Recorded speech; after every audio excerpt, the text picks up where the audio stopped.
บគ្នាហើយស្អែកបែកគ្នាមិនចាអត់បានទៅសំកង់ឲ្យទេជិះបានបាត់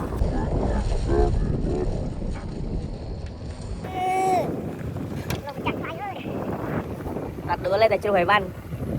ទេបានថ្ងៃនេះតនយើងនៅក្បែរគ្នាយើងស្កាត់មកជួបគ្នាហើយស្កាត់មកជួបចែហើយព្រោះអីស្អែកគាត់ចេញទៅខាងស្រុកសំពូលូនចោលខ្ញុំហើយខ្ញុំអត់តាន់បានទៅទេ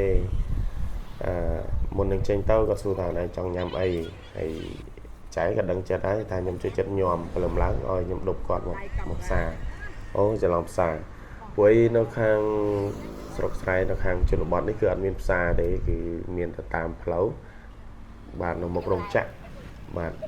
ដប់គាត់កាត់វាលស្រែដើម្បីមកទិញបន្លែធ្វើញោមបាទគាត់ធ្វើញោមមកញ៉ាំហើយសម្រាប់ចែខ្ញុំមួយនេះវិញឲ្យតែខ្ញុំចង់ញ៉ាំអីនិ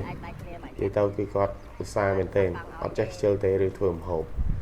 សុខចិត្តធ្វើឲ្យគេញ៉ាំខ្លួនឯងអត់ញ៉ាំទេបកកែធ្វើម្ហូបគ្រប់មុខឆ្ងាញ់ស្នាដៃរបស់គាត់យើងបែកគ្នាហើយចាំមើលអាចឱកាសចូលឆ្នាំចិនយើងជួបគ្នាទៀតជាពិសេសបងប្អូនធីមកង់របស់យើងផ្ញើមើលចែផងសពកង់ចែផងខ្ញុំអត់បានសពឲ្យទេអញ្ចឹងហើយចាំជួបគ្នាឱកាសមុខទៀតបងប្អូននឹកអ្នកទាំងអស់គ្នា